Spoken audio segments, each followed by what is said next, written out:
Rais wa Zambia Hakainde Hichilema anaongoza katika uchaguzi wa rais wa mwaka 2026 huku matokeo ya awali yakionyesha uwezekano wa kushinda muhula wake wa pili. Kwa mujibu wa tume ya uchaguzi ya Zambia, hadi Jumapili ya Agosti 16, Hichilema alikuwa amepata zaidi ya kura milioni 1 katika majimbo 105 kati ya 226 yaliyokuwa yametangazwa. Mpinzani wake mkuu Brian Mundubile alikuwa na karibu na kura 831,031.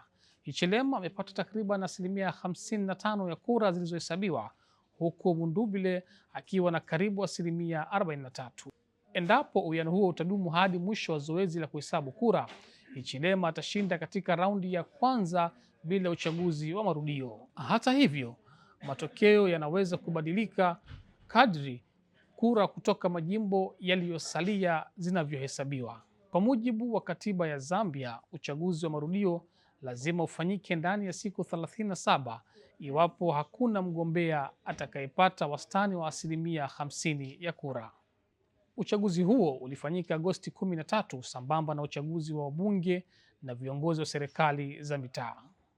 Tume ya uchaguzi ililazimika kusitisha kwa muda zoezi la kuhesabu kura Agosti 14 kufuatia mashambulizi dhidi ya maafisa wa uchaguzi na madai ya wizi wa kura.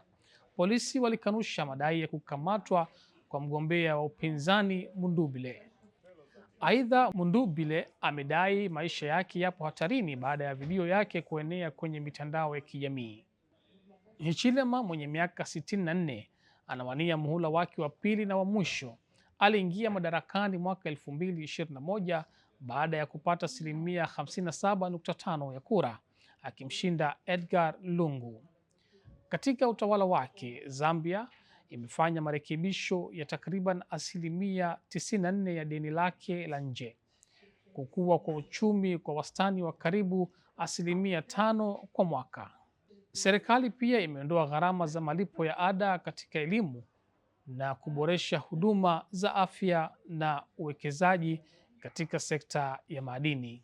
Hata hivyo, wapinzani wanakosoa gharama kubwa za maisha, ukosefu wa ajira na kukosekana kwa nishati ya umeme ya uhakika. Mundubile ambaye ni mwanasheria na mhasibu ni mgombea wa umoja wa Tonse Pamodzi akiwa na Makebi Zulu kama mgombea mwenza.